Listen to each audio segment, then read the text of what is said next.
Hello again, it's Miss Heather and Miss Angie, and we are naturalists with Bremer County Conservation. We're at Cedar Bend Park today, and we are recording about bats today. So we usually get a lot of requests for bats in October, and we thought maybe it would be nice for some of you to hear some of this information that we would normally discuss in the classroom online. So today we're going to start with kind of a question and a theory about how bats got associated with Halloween. And so one of the theories is that long ago people linked bats to witches, okay? And the stories said that the witches drank the bat's blood, and that's how the witches were able to fly. I'm not so sure about that, but it also there were also tales about witches using bats to make their magic potions as well. So you make your own judgment or guess as to whether or not that's true. A little bit about the vampire bat. A lot of times we get questions in our bat programs and they wonder if vampire bats really do live here in Iowa. And the answer is no, they do not live here. The other thing that you should know is that they really don't attack people. Most of the time, the way that vampire bats will survive is that they will make a little tiny bite on like a cow or some other livestock animal, and then they will lap up that blood. But it's not scary like is shown in movies or cartoons or anything like that. So it's not a species that you ever have to worry about having here in Iowa. So we just wanted to make sure that we clarified that. The next one is, why do bats hang upside down? And so that is very unique that bats do that. Birds obviously do not do that, but bats fly or sleep upside down so that when they open their wings to fly, they can just let go with their toes. And so that works out pretty well for the bats. So I do have a couple favorite bat books. You might find these at your library as well. The first one is Night Song, and it's about this little bat here. You may have already heard of Stella Luna. That's a really popular bat book. She is not an Iowa bat though. And then this one is my absolute favorite because it is about a bat that lives here in Iowa, or could live here in Iowa, and it's called Bat Loves the Night. So that's kind of a fun one as well. Next, I'd like to talk a little bit about megabats, really big bats, and microbats, really small bats. Megabats, they're much larger in size, and they don't necessarily live here in Iowa. They live in other places around the world. They have better eyes, they have a good sense of smell, and they usually pollinate fruits of all different kinds. They like to eat the fruit juice, they like to eat the nectar and the pollen from the fruits, and they help pollinate more than 450 products that we use, including things like bananas and cashew nuts. So that's kind of cool. So when they eat those seeds, or eat those fruits, they usually eat the seeds, and when they go to the bathroom, the seeds come out of their body when they go to the bathroom. So then they've now moved that seed in our world. So that's kind of cool that they're able to do that for us. The megabats are also nocturnal, meaning they come out at night and not during the day. Many of the megabats will roost in or nest in a tree during the day. So the last thing about the megabats is that they do not hibernate, whereas some of our Iowa bats really do have to hibernate, or they have to migrate. They have to fly south for the winter. So the microbats, they're a little bit smaller, okay? Just an example of one of the microbats that we have in Iowa is this little eastern pipistrelle, and it's about 8 inches long. So that's how long this one is right here. So a little bit, maybe about the same as my wrist to my fingertip, okay? We also have little brown bats as well, and this is 9 to 11 inches. These are typically found somewhere near our homes. The big brown bat is almost always found in our home or our attic, or even at a church, because they have large attics there too. Okay, so these are 2 of the most common of the 9 different species of bats that live here in Iowa.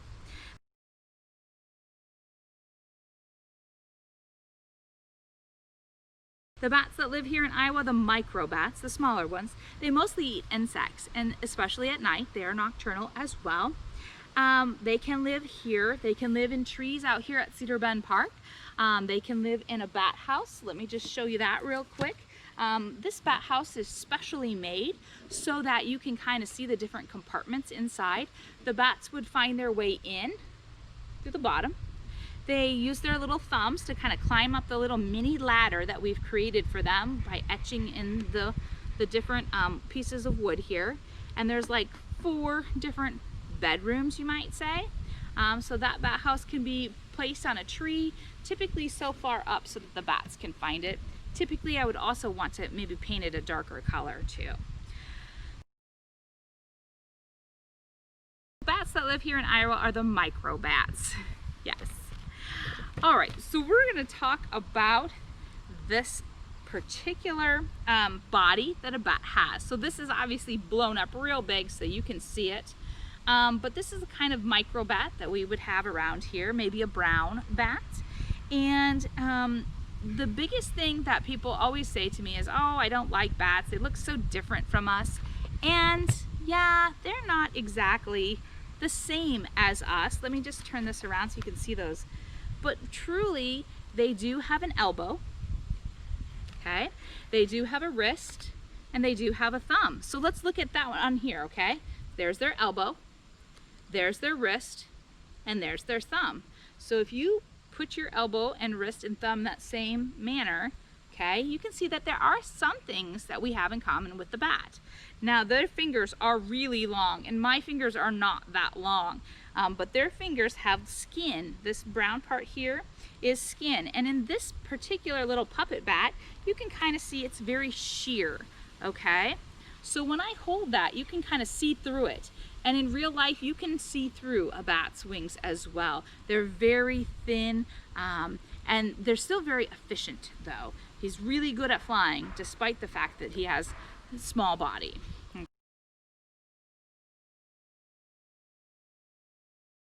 Okay, so they do have a tail in many cases, 2 feet, 2 eyes. In a microbat, they're fairly small. Definitely ears. The ears are going to be super important later. Okay, so I'm going to set that down and just give you kind of another example of my pretend bat. Okay, so he again has the fingers, the elbow here, the wrist and the thumb pointing up, and then each of those fingers is kind of long.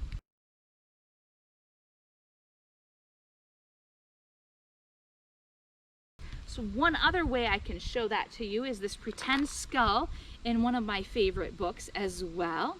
Okay, and you can kind of see his skull here is fairly small. He does have ribs, just like we would have ribs in the center of our body. The tail is a bone. His 2 feet and legs are also bones, and those long fingers right there with the thumb at the top. Okay, so that's what his body or his bone structure would look like. So despite that there's more than one kind of size of bat, they all kind of have that same skeleton though. All right, so if we were to take a look at a bat skull, the bat skull would look like this. It's in my hand, very, very tiny. And we're gonna come forward. The bottom jaw is right here, and the top jaw is over here by my thumb, and then they set on one another. So I'm going to make that happen right now. That's what the skull would look like. That's a small brown bat. It is not a large animal at all. So that's kind of neat to think about that particular pretend skull and how big it is in regards to the pictures that I've shown you. Now these, there are 600 beans in this particular bag. 600 because that's how many insects a bat can eat in 1 hour. Okay, so if there was a bat out here at Cedar Bend and it was flying around, it could eat 600 mosquitoes in the 1 hour that maybe Miss Angie and I are out here doing our video for you today. Okay, so the bats around Iowa, super important so that they do get rid of all of those insects. The other thing that I wanted to talk about is the echolocation. Echo, if you have an echo, if you shout out hello and across a canyon and that word almost comes back to your ears, hello, but maybe a little quieter like that, that happens in a bat's world as well. So the bat is trying to locate food, and it almost sends out like a sound and it creates like a picture in front of it. And when that sound bounces back to the bat's ear, it's like an echo. And then it can tell if there's a big tree in the way, if there's a building in the way, if there's a juicy bug waiting for it, and it would try to use its wing to kind of almost net that using its wing, and then it could bite the moth or the June beetle or whatever it happened to be eating. So Miss Angie is going to help me kind of mimic or copy what it would be like for a bat. So I'm going to say the word bat, and we're gonna listen for her to say the word moth, like she's a moth, and giving that echo back to me. Are you ready to try? Okay, here we go. Bat. Moth. Bat. Moth. Bat. Moth. Now I, as a bat, would know that if I flew to this way, that I would find a juicy moth to be able to net with my wing and then chomp down with my teeth. So that's kind of a neat way that bats do echolocation. There are several other animals that also do echolocation, and I would encourage you to Google or try to figure out what other animals use echolocation and how that works in their world. The last thing that I kind of need to talk about with the bats is that they do a hibernation of sorts, at least some of them. Some do fly away for the winter because there's no insects here, right? There's no food for them all winter long, and so some will choose to sleep through the winter. They have to get really chubby fat, okay? So like they ate a whole balloon and there's a balloon inside of them and they're super chubby. And as the winter goes on and they sleep and they're kind of in this state of rest, basically their body gets smaller and smaller, like the balloon has deflated, okay? So if you get a balloon for your birthday, it's super beautiful, big, full of air, and then it gets limper and smaller, and that's what happens to the bat's body as well. So when that happens, the bat's body temperature is really kind of low. They're nearly frozen. Some pictures that I have seen of bats hibernating actually show ice crystals on the back of the bat. They also have to sleep the whole winter long. So right after Halloween, or right as soon as it gets cold in October, they will go to sleep for the winter, and they might sleep in your attic, okay? They might sleep in a cave as well, and then they will stay asleep all winter long, hanging upside down in their cave or your attic until it warms back up. And so that's another interesting thing that the bats will do to survive the cold temperatures when there's no food whatsoever, no insects for them to eat here in Iowa. So hopefully that gives you a little bit of an idea. Other things that do happen to their body is that their heartbeat will really slow way down. Okay, they will not have a fast heartbeat. If you were to go running or biking or really exercising hard, your heartbeat speeds up.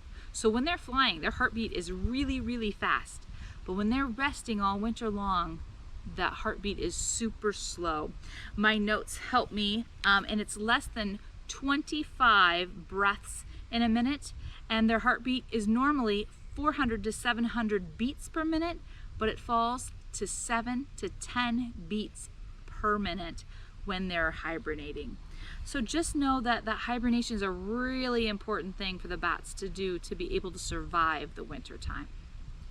All right, I hope you enjoyed learning about this fascinating creature, and I hope that you do like bats. And if you want to learn how to make a bat house, just send Miss Angie or Miss Heather an email, and we'll get a plan for how to do that, so maybe you can work on that project at home.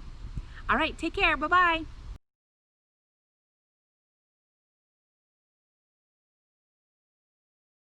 Let's do a little fun activity, okay?